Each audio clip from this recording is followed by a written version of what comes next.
Pages 402 and 403 go together. For revising and editing, a Stage 10 informative explanatory essay. The previous essay about the owl being a deadly hunter was also a Stage 10.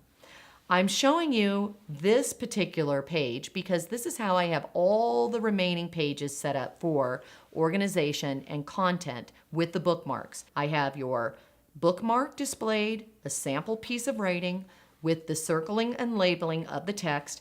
Down below, I have the steps you follow in order to circle and label your text. And then on the facing page is a black line master of that particular bookmark so that you can duplicate those for your students.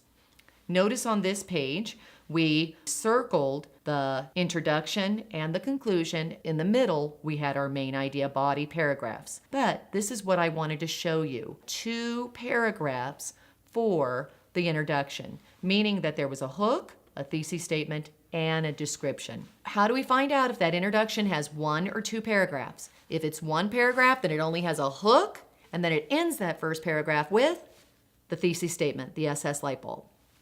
If there's 2 paragraphs, then paragraph 1 will be the hook. Paragraph 2 will begin with the thesis statement, SS light bulb, and then follow with a description. How do we figure out if there's 1 or 2 paragraphs? Always find the thesis statement, the SS light bulb. This whole paper is about the pollination of flowers. Knowing that this entire paper is about the pollination of flowers, what are they going to do? They're going to go to the first paragraph and the last sentence. They may be beautiful and many have fragrant smells, but why is this plant part so important to these living things? Is that telling us about pollination yet? No. So I know that this first paragraph is probably a hook. Where do I need to go next? The first sentence of paragraph 2. So I go to the first sentence of paragraph 2. The flower, a reproductive structure that houses the male and female organs, creates seeds in a process called pollination. The second sentence, most of these plants cross-pollinate, but some self-pollinate. So that was an extension. I used not just 1, but I used 2 sentences to tell my SS light bulb. You don't have to just have 1 sentence. I want to show you that we're not looking at writing as it has to be 1 sentence. We're looking, where would I find this information? How do writers typically write information? Sometimes they'll have 1 or 2 paragraphs for their introduction.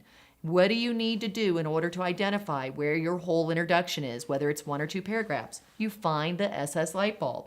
You always go to the end of paragraph 1 first. Oh, it's not there. So you look at the beginning of paragraph 2. There it is. All the other sentences after that big idea in paragraph 2 are going to be what?